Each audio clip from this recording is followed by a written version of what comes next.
Hello, Stitchy friends. How's everybody doing? Today is Tuesday, May 5th, 2026. My name is Andrew. This is my dog Winston, and you are here at the Runner Stitcher. Thank you so much for joining me today. This is my channel where I talk mostly about my cross-stitch journey, a little bit about running, and also about some of the walks I've been taking in New York City. So if you're a new subscriber, welcome. I'm so glad you're here. I'm so glad you're enjoying the projects that I'm working on, and thank you for spending a little bit of time with me. And if you are a returning subscriber, or if you've been here for the last 2.5 years, thank you so much for sticking around and spending a little bit of time with Winston and I today. I really do appreciate it.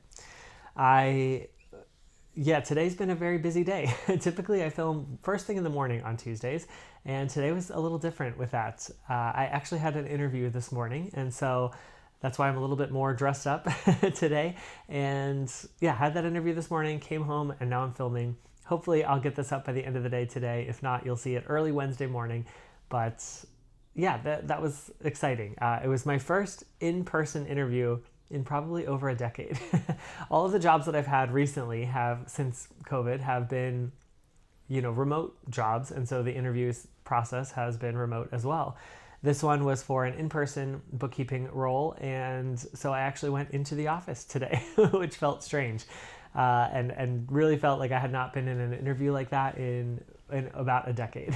So that was kind of crazy, but it went well. I feel like I did the best I could, and we'll just see if what they're looking for is what I'm looking for, and if it's a good match. So I'll keep you all posted, but that's where I was this morning. We're finally feeling like spring here in New York. The weather is getting a little bit warmer. The flowers are starting to come out again, and it just is really starting to feel like spring. Now I think we're going to have another little bit of a cold snap coming up for a few days, but at least today it's high in the low 80s and the sun is shining. It's a really beautiful day outside, and it was lovely to just kind of be out in the city for that interview. It's also made for some really lovely runs here in the city. The weather has just been perfect for running in the mornings, and I've just really been appreciating my ability to run in both Central Park and some other areas that I love along the water. It's just been really nice, and everything's been going well with that. On Saturday, I ran 11 miles, and that was for my training for the Brooklyn Half Marathon, which is coming up on May 16th. So that will be here before we know it. It's about a week and a half away, and the 11-mile run went very well. I did it in Central Park. There happened to be a bike race going on at the same time, and so that was kind of fun to be running amongst all the bikes. But yeah, it went well. I felt good afterwards, and I definitely think I'm ready for the half marathon distance again, which will be really good. Now that weekend is also Spring Mingle from Lindy Stitches, and I'm going to do my best to make it that weekend. Obviously, I'll have the race Saturday morning and won't be able to make it to the Saturday morning things, but I hope to join throughout the weekend on Friday evening, maybe even, throughout the day on Saturday and hopefully Sunday as well. If you're interested in that, definitely check out Lindy Stitch's website, and there's links there that you can purchase the ticket to the virtual event. It's always a wonderful time. You can always join Stitchy Rooms and stitch with other people that you haven't met before, which is always exciting. You can, there's always a shopping hall, so you can get some of the exclusives that are there for the event. There's always meet and greets with a few designers or maybe fabric dyers, and this time will be no exception. It will be a wonderful, wonderful weekend. So if you're able to, check that out and maybe join us on that weekend as well. I was thinking maybe I would try to do sort of like a blog style video just of my time throughout that weekend, just kind of what I'm up to, when I'm joining the Stitchy Rooms, when I'm not, even a little bit about the race. And so we'll see if that kind of comes together, but that's what I'm sort of thinking at this point. You may have noticed that I also posted my second Stitch With Me on the mystery full coverage piece that I'm working on. That I posted just yesterday. I filmed that on Sunday, but it's been taking so long for these videos to upload here with my internet that I didn't get it live until Monday. But it was I really had a nice time just kind of sitting and chatting with you and just kind of talking my way through stitching. So I hope you enjoyed that as well. I hope you grabbed some stitching and just used that to have in the background and get some work done on your project. I do want to say, mine haven't been really tutorial videos about diagonal stitching. It's just kind of been sharing what I do. But, and I found this person through Jen, the Caffeinated Crafter. She always seems to know what's going on in Flosstube world and who to check out next. But there's a new Flosstuber with the name Cross Stitch Meadow, He also has an Etsy shop where he sells some of his full coverage patterns, and there are some very cute patterns in there, so definitely check out his Etsy shop as well. But Cross Stitch Meadow, he released a shorter Flosstube #1 that was kind of showing how he organizes his DMC threads and like his setup with that, which was very interesting. I don't know that that's sort of a method for me, but it was very interesting to watch, and I really enjoyed that as well. That was a shorter video. And then he released a 2-hour epic on diagonal stitching. And it is more brilliant than I could ever attempt to do. The camera angles are great, the voiceovers are great, the instructions are clear and concise. And if you're ever curious about diagonal stitching, or if my videos have sort of piqued your interest in that, go check out his video. Maybe a lot of you have already, because I think it's getting a lot of buzz and attention on YouTube, and a lot of people are watching it, but it's well worth it. And he did such a wonderful job with that, and I can't recommend it enough. So if you're interested in that type of video, and I already knew how to do diagonal stitching or how I do it, I still watched the whole 2 hours. It was just such a fascinating tutorial, and his voice is very soothing to listen to as well, so it's nice to just sort of have going while you're stitching along. So definitely check him out. That's Cross Stitch Meadow, and I'll put a link down below for his Flosstube channel. As you know, in April, I was sort of highlighting a pattern a week from Iris at Need a Lot Designs because of her book that came out in April. And I sort of liked doing that, and I decided I want to continue that. And so for this month, I decided to highlight a floss dyer that I've used, still am using, and I really love. And that is Silks for You. SILKS, and then the number 4, and then the letter U. Now, they do have an Etsy shop, and that's where I'll sort of link this product to, but they do wonderful hand-dyed silks. And you know that I love them, and I'm using them on Saga for my project. And it's one of my favorite pieces to stitch on, and that's because of the silks. They are just so lovely to work with. The colors are so vibrant and so great. It's just really, really wonderful. So I thought for the month of May, why don't I highlight one of their hanks of silk that they have in their different sort of dye lots that they're able to dye, and share that with you, because you might not be aware of all the different colors that they have. Now, they don't name their silks with a particular name, it's all just numbers. So like with Saga, it's PR207 is the silk number. The one I want to highlight today, and I'll put a picture of it here, but is PR215. And this is just beautiful, beautiful combination of colors. You've got some blues and teals, you've got the browns, you've got a maroon color, there's even a little bit of orange in there, and it just feels like it's almost fall, but mixed with like a blue and maroon color. It's just lovely.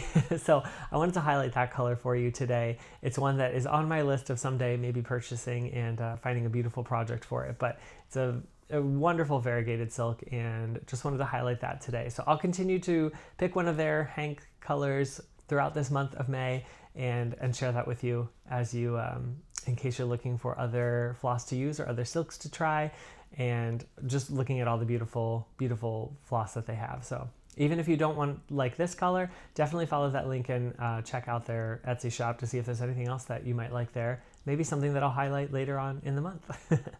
All right, and the next thing I want to talk about is #WhipIntoShape. If you are new here, Whip Into Shape is a stitching challenge that I created where you can stitch along with different walks that I'm filming. It started as walks that I was filming in Florida. Now I'm in New York City and filming walks in this beautiful city. So there's more instructions for that. There's a spreadsheet link down below that you can click to see how many stitches you're supposed to stitch along. And you can go back to a previous video that shares all the details on how you can kind of stitch along with this challenge. This week, the walk that was posted was for the Brooklyn Botanic Gardens, and I was just so excited to read your comments of how beautiful those gardens were and the cherry blossoms. It was such a lovely walk, such a beautiful day, and I was glad that it sort of came across to you in that way as well.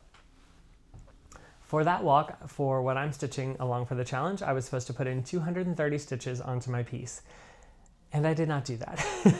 Maynia began and things just got sort of derailed. Plus with all of the interviews I had going this week, life just got really busy and I did not pick up my Whip Into Shape piece. So I will try to continue with that one next week and pick that back up. The next walks that we've got coming though are, I filmed a walk over the Brooklyn Bridge, and I should be posting that one either later today or tomorrow. It's a beautiful walk that starts on the Brooklyn side, walks over the bridge into Manhattan, and then explores a little bit of the downtown Manhattan Financial District area. It's a really lovely walk. I hope you'll enjoy that one too. And then the other walk I filmed was actually just today. I started it very close to where my interview ended and walked through Bryant Park, and then walked my way up past like Radio City Music Hall and Rockefeller Center, and then ended in Central Park. So it was a beautiful day out. There were so many people because it was just about lunchtime and everybody was out moving about, and it was a really fun video just that shows like how alive New York City really becomes in the spring weather and in the summer weather. So definitely those two videos will get out this week. Check them out for sure if you're interested. And yeah, even maybe if you want to recommend it to any friends or family. I've had a few of my friends that I've told about that channel now, and they're friends who have lived in the city previously. And I was so surprised how much they actually loved those videos. They really said that it brought like a piece of New York back to them and just brought back all those good memories. So it was something they love to just have on in the background while they're doing other things at home too. But I was really surprised by that. So if you know of anyone else who might be interested in that channel, I'll link it down below, but the channel name is Andrew in Stride, and that's where I'll be posting all of those walking videos. And of course, I'll be stitching along with my Whip into Shape piece, which is Elizabeth Masterton, that I don't have to show with you today because I didn't put any stitches in. But that's okay. You know, we'll get caught up when we can. And Maynia is supposed to be sort of a crazy month anyway, and probably not all the goals will get completed this month, and that's totally okay. It's all part of the fun of it. But now that's enough of that, enough of chatting. Let's jump into the whips. So I've actually got 5 whips for you today, which is exciting. And I think 2 of them are ones that you have not seen in a while. So that should be fun for you as well. But let's just get things started. The first thing I worked on this week was Halloween Quaker. This is from Lila Studio. And it's this beautiful, beautiful Quaker. And I just love all of the motifs, love all the fun that it was to stitch it. And I brought this out for Halfway to Halloween Sal, which is hosted by Jason from Jason X Stitches here on YouTube. I'll link his channel down below as well. And yeah, I actually made some pretty decent progress on this one before Maynia started, which was really nice. So I will put a video in here of where I was when I started the week. And this week I was able to add in 545 stitches, which puts me at 62.39% on this piece. And here is where I got to. So this is the full piece now. You'll see what I worked on was, again, this section right in through here. Last time I had some of this house completed, but it wasn't fully done. So now I finished this big first house here in the village scene. I completed this smaller little house right there. And then I also worked on the bat that is flying right above the chimney. And I also brought over this fence as far as it goes right here. So that little village scene, which is so, so cute, is starting to come to life. What I want to highlight here is this gray sort of building in the background here. I love how that gray color just adds dimension. You can totally see that building is sitting behind the other ones. And that's just a brilliant use of color to add that dimension of like the shadow of that building behind these other houses. So that little village scene continues for a little ways across the bottom here. So that's probably, the next time I pull it out, probably what I will work on. But here is the full piece so far. And again, I have reached all 3 corners of the piece. So it's just a matter of this lower section here to fill out, which is still a lot of stitching. You know, I think I'm only at 62%, so there's still some decent stitching to do in this one, but it's a lot of fun. I really enjoy it and was happy to pull it out for the Sal. This is stitched on a 40 count Haunted by Seraphim Fabrics, and I'm using all the Vicki Clayton silks on her Vicki Clayton silk pack conversion. Hopefully you can't hear that saw too much. There is some construction going on my neighbor across the hall, or across the back section. They're working on their deck outside, so hopefully you can't hear too much of that construction noise. All my windows are closed. It would be a lot louder if they weren't, but anyway, that is Halloween Quaker, and that was the first piece I worked on this week for the Halfway to Halloween Sale, getting in this cute house. Next up, we'll just jump right into my Maynia start, which, as you know, I am going to be going through all of my projects, a list of all of my projects, and putting 500 stitches into the project, then moving on to the next one, and seeing how many I can get through in the month of May. So the first piece that was on my Maynia list was Autumn is as Joyful, also by Lila Studios. And this is her sort of fall Quaker here. So that's what this one is going to look like. It's such a fun piece. I was really happy to pull this back out and get a little progress on it. I'll put a picture or video in here of where I was when I started the week.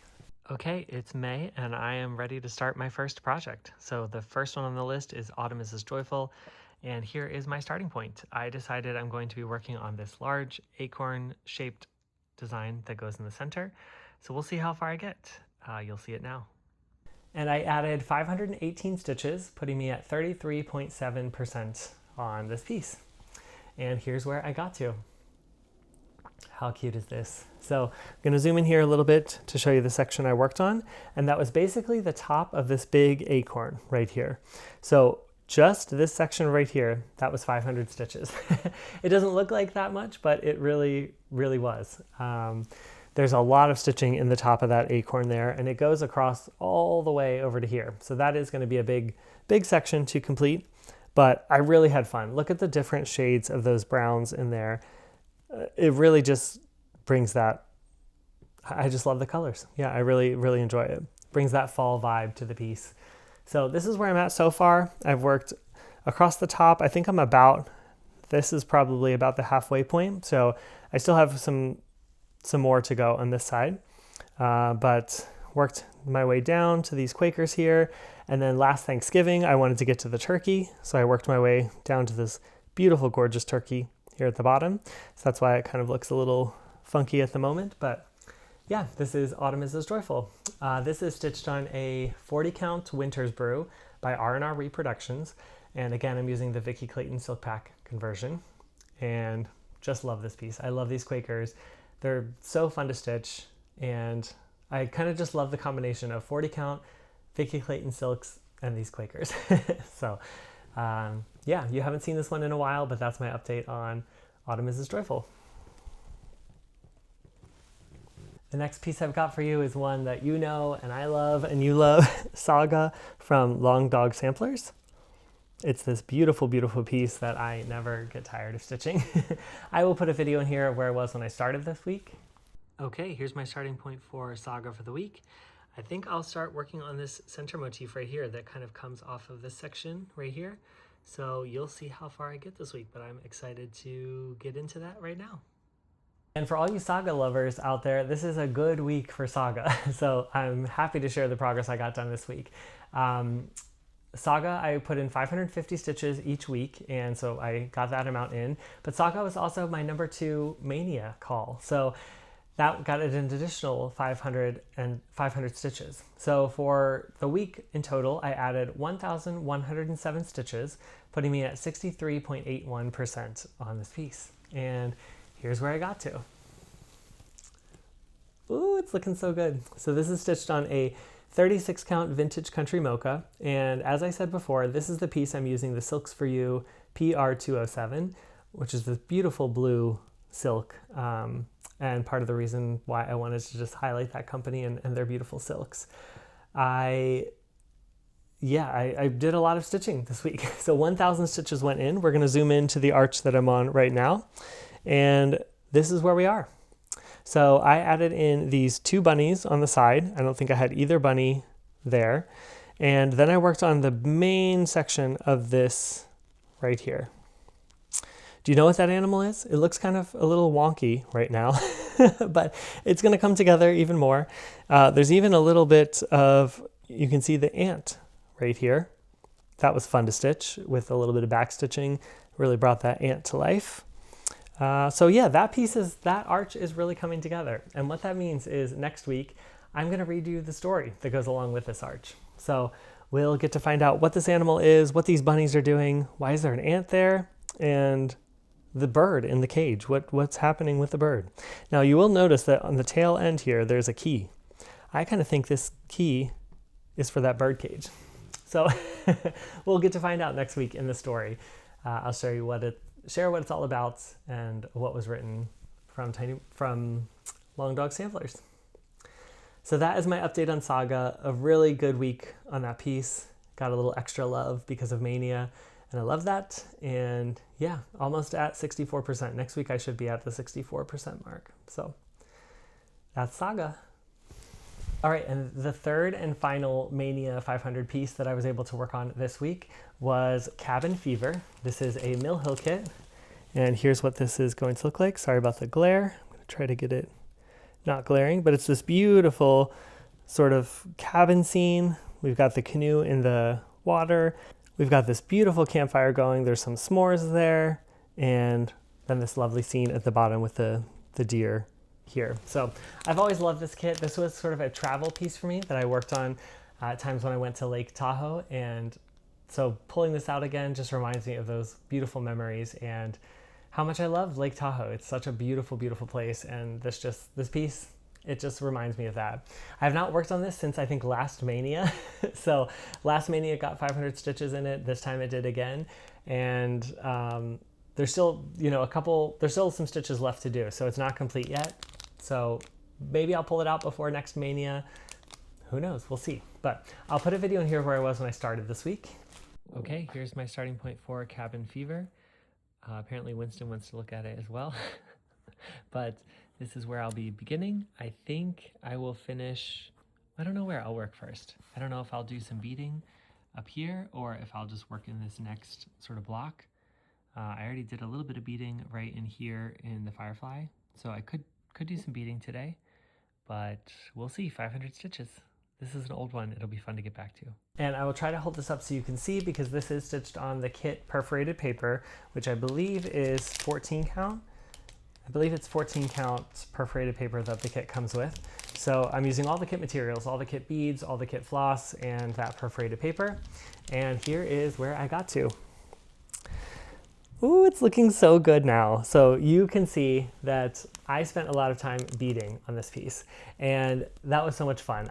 When I pulled it out, I thought I was going to do some stitching, and then I realized, no, I don't want to save all the beads for last, and I actually was in the mood to do beading. So beading always goes a little bit slower for me, which is why it took a little bit longer to get the 500 stitches. I think about 300 of those, I think about 250 of those were beads. The other 250 were just regular stitches, but you'll see I finished all the beading and the back stitching on these fish right here. Then I completed all of the beading in this section right here. So the cabin is completely beaded and the canoe is beaded. The trees are beaded. Then I came over here and did all the beading on those leaves. And the orange beads, that really makes that come to life. I'm just so happy with how those orange leaves, even the green one too, but really the orange leaves are looking. And so that means all three of these sections are now completely finished. This middle section right here will get the charm, which I'll put on at the very end.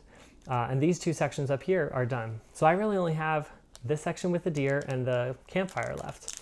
And I decided to work on some of the stitching in the campfire. So I got a lot of the bones of that fire completed. There are a lot of beads that go into that side as well. So there's still a lot of beading left to do. You can see all the different bead colors that kind of come in the pack here. And you'll see I've got my little diamond art tray. That's how I like to do the beading for these Mill Hill kits. I just kind of dump out one bag into that tray. It's got a little spout, so when I'm done with the beads, I can just pour it back into the bag. And I find that works really well. I also use these, I think they're called Beadalon needles. I don't know how well you can actually see that. And the reason I use that is because it lets me put, Mill Hill kits call for 2 strands of floss for beading. A lot of the beading needles, the eye of the needle is so tiny because the bead has to go over it that I just can't thread the needle with 2 strands. And this one, because the eye is much bigger, I don't know if you'll be able to see this or not, is much bigger, it allows me to thread the needle much easier. And so I use those needles specifically for Mill Hill kits. I'm also, you'll notice this sort of magnetic case that I'm using, which I absolutely love. I believe this was from Wonderland UA on Etsy. I'll try to put a link down below if I can find it. But these magnetic boards are wonderful. They're nice and sturdy, and a mill hill project typically doesn't take that long. It might not be in your whip list for a long period of time. I didn't think this one would be in my whip list for a long period of time, and yet here we are about a year and a half, 2 years later. And what I will say is that being in this sort of protected magnetic frame, the perforated paper was in great condition when I pulled it back out to stitch on it. I can imagine that if it wasn't in this frame, you know, it'd be crinkled at the edges, or like some of it might be ripped a little bit on the paper, but with this frame, everything sort of goes nicely. And it's much easier for me to hold this little frame than it is to just hold the perforated paper. And so I really love these frames for mill hill kits. There's two different sizes. There's this size for the bigger mill hill kits, and then they do have a smaller one that fits the more ornament size mill hill kits as well. But yeah, so that is my update on Cabin Fever. This might be a piece that I just pull out and try to finish this summer. You know, I've got the rest of the campfire to go and then this scene right here, but that's doable for sure. And you know, this has been lingering for a while. It's time to get this finished and display it somewhere because I absolutely love this scene. And as we're getting more into summer now, this just makes me really happy. So this was a lot of fun to pull back out. I hope you enjoyed seeing this one. All right, and the final piece I worked on this week, I worked on a little bit before May started because I've just been addicted to it, and that is my mystery full coverage piece that I'm stitching. This is a gigantic full coverage piece that will take me years and years and years and years to complete, and I'm bringing you all along for the ride in a way that hopefully you'll be able to start guessing what I'm stitching as I continue on through the piece.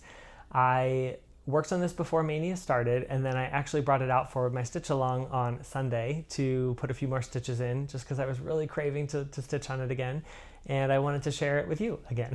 So if you've watched that video, you probably have seen the update of where I am on this piece, but if you haven't, you'll see the progress now. So I will put a video in of where I was at the beginning of this week. Okay, this is my start for the mystery stitch. I'm going to just keep continuing down this diagonal right here, and you will see it soon. And we've got a lot of fabric to wrangle here, so I will try to show this as best as I can because it's still in my Q-snap, ready to be stitched. But since last week, I was able to add in 806 stitches, putting me at 0.28% on this piece. And here's where we are now. So I started in the upper right-hand corner, and I have now gotten about 5 or 6 of the diagonals completed. I'll zoom in here so you can see it. What I worked on this past time, we finally got into a little bit of these grays right here at the top of the yellow. That is a new color that we didn't have last week. And we got a little bit more of the yellow coming in. So I'm excited because since I know what this motif is, I really am starting to see it come together. And that makes me just want to continue stitching on this even more. But yeah, we're getting there. And that frame along the edge, I think it looks really great. I'm really happy with that too so far. So this piece is 720 stitches wide by 999 stitches high, so almost 1,000 stitches high. And I'm stitching this on 25 count easy grid Lugana. As you can see, I'm using the diagonal method, and I'm stitching 1 strand of DMC over 1 square, so 1/1. And yeah, just excited to keep pulling this out.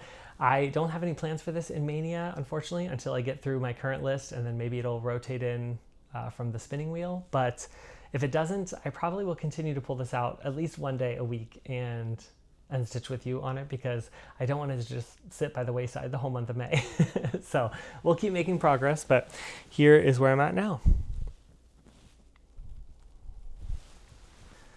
And again, that is a full mystery piece where I'm just not sharing the design yet with you, so you can kind of guess along as I continue to stitch the piece. But if you want to hear more about the piece throughout the videos, I did film a special sort of group of videos with kitting up the floss that I need for this project, and organizing the floss, getting everything ready to stitch, and then actually stitching with you. So you can check those out too, where I share a little bit more about the piece, and keep guessing if you have any ideas. I think within the next diagonal or two, you'll have a really good idea of how we're going to be guessing for the rest of the piece. So stay tuned for that, and I'll keep stitching on it. I'll keep sharing because it's definitely top on my list right now.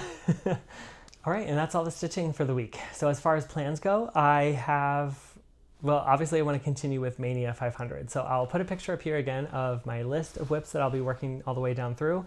I'm going in the same order that I had last year that was spun randomly from the wheel, except if I get to a project I completed it, I'll be skipping over that one. So you'll see where I'm at on that list now. The next project that's called is my lighthouse piece, and that is this one here.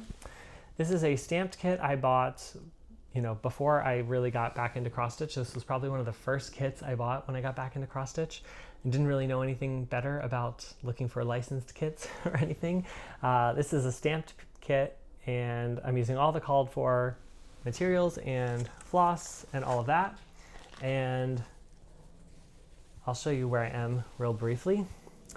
But most of the stitching has been completed from about here up. It's actually easier if I turn it around and let you see the back. Then you can see exactly what the stitching is that I did. I just love this because you really can see the lighthouse from the back.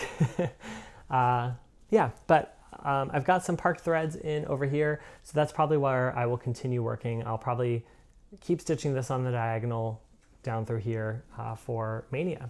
This is also my first WIPGO call for the month of May, and so instead of just getting 500 stitches on this piece for Maynia, it will get 1,000. So 500 for Maynia, 500 for WIPGO. So this will have 1,000 stitches in till next week when you see it. I am excited to get back to this. Sometimes it's nice to just have the pattern right here on the fabric, and I don't have to think too hard about it. I can just kind of go. 1,000 stitches will be a lot on this piece, so we'll see where it gets to. But if I get too worn out by all of this like sort of heavy confetti color changing stitching, then maybe I'll jump over here and do a little bit of the sky or the boat. I also have a lot of back stitching to do on this piece, so maybe I'll touch that a little bit, but we'll see. That's my first or next Maynia piece. Of course, for the other plans, I will be continuing to pull out Saga. I'm going to try to get 550 stitches on that this week, and I also will be going back to my mystery full coverage stitch because that is really calling my name right now. So that's my plans for this week.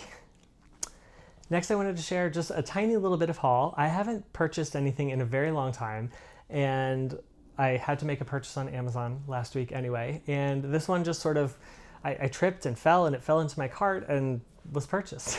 So, oops. This was definitely not a need, but more of a want, and I just saw the colors of this piece and I couldn't resist. This is a Riolis kit, and this is with the wool acrylic thread, which I've never used from Riolis, so I am excited to kind of get into that once I start this. But this is called the Underwater Kingdom. And here is what this looks like. Are these colors not amazing? I just love the dimension of this in the background, and this octopus is just beautiful. Look at the detail on its tentacles right here. Just absolutely lovely. So I saw this, it happened to be on sale on Amazon when I purchased it and had to grab it. So these are a look at some of the colors of the wool acrylic threads, but yeah, this was my piece of haul for the week. I felt like I needed to treat myself to something, and I hadn't purchased in a while, so this was it. That's my new kit to add to my collection. I also in the past week was the wonderful recipient of a beautiful package of Stitchy Kindness. When this person reached out to me to share some Stitchy Kindness with me, I was obviously grateful from the beginning, but I had no idea what to expect. She said she was just going to send a few things to me. Well, I opened this big box of goodies, and I still just can't believe it all. So I'm not going to share everything with you today, but there were a lot of things in it. There were a number of these floss cards, which I've been using on my full coverage piece. I absolutely love. So there were a number of these. So some of these might be coming in giveaways. So stay tuned on the channel as we get further along. She sent a wonderful bag of DMC floss. These are definitely all the older skeins. You can tell because of the colors, the way the numbers are here. You can see that that's like an older skein of DMC. But I mean, just look at all of these DMC in here. I can't believe it. I'm amazed. It might be a lot to organize this, but that's okay. It's still DMC and I'm still going to use it. She also sent some other floss cards like this that I've been using and loving. And there are DMC stickers that she sent along that you can use to kind of post on those cards so you know what colors you're working with. So was really grateful to receive those as well. Then she sent a couple different charts and even some fabric. So she sent me this, this is an 18 count pre-gridded Zweigart linen, or not linen, this is a even weave. And so I will definitely find a project that fits on this piece and work on that. And she sent a number of charts. So the first one she sent is this alphabet piece from Lavender and Lace.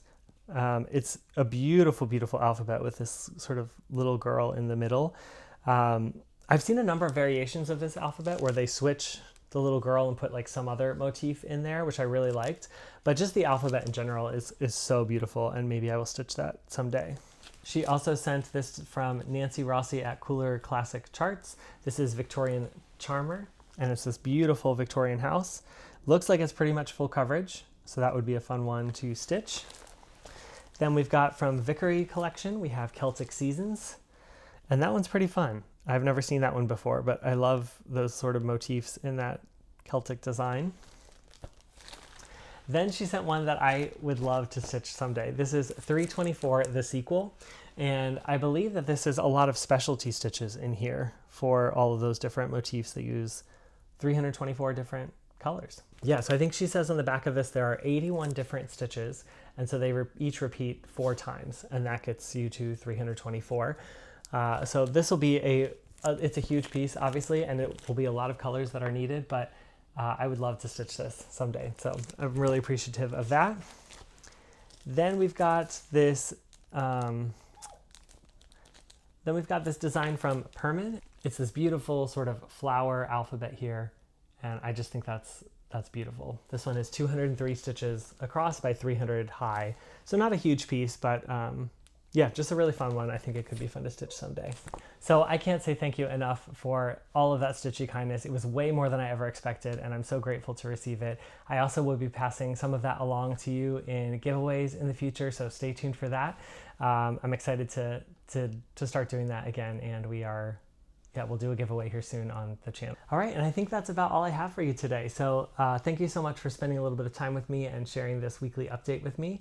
I hope you got some stitching in while you were watching this. If you were working on a specific project, let me know what that was. And yeah, I just hope you're all having a wonderful week. I hope things are going well for you and that you're getting lots of stitchy time in. And just want to kind of put that reminder out there again to stay positive and look for the joy in the moments that you can. There are so many moments that we can be grateful for, and that's one thing I'm learning. You know, even as I go through, I said this last week, but as I go through this transition of looking for a job, you know, I still don't have anything lined up, but there was a lot of movement this week and a lot of sort of opportunities that presented itself, and those were moments of joy that I could look for.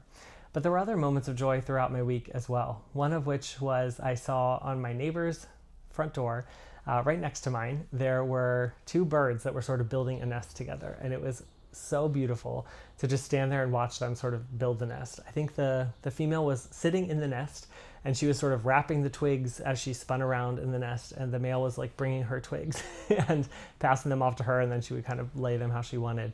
But it was just such a beautiful moment, and it happened right when I got back from a run, so I just stood outside watching it for a bit, and it was really just lovely. And I think if we can look for those moments of joy and realize there's so much good happening around us, even though it might not seem like it in the world right now, there is still good happening, and there are still kind people out there. And if we can just focus on that, I think that makes everyone a little bit better. I know we're all going through a really rough time in the world right now, and a rough time in a lot of our own personal lives as well. But just want to remind you, like, don't give up. You know, there's so much to keep going for. There's so much that we can strive to continue to do, and just take it one day at a time. That's all you can do, and continue to move forward. But don't give up.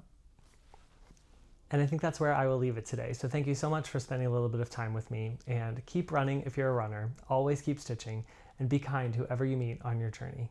Bye for now, until the next stitch.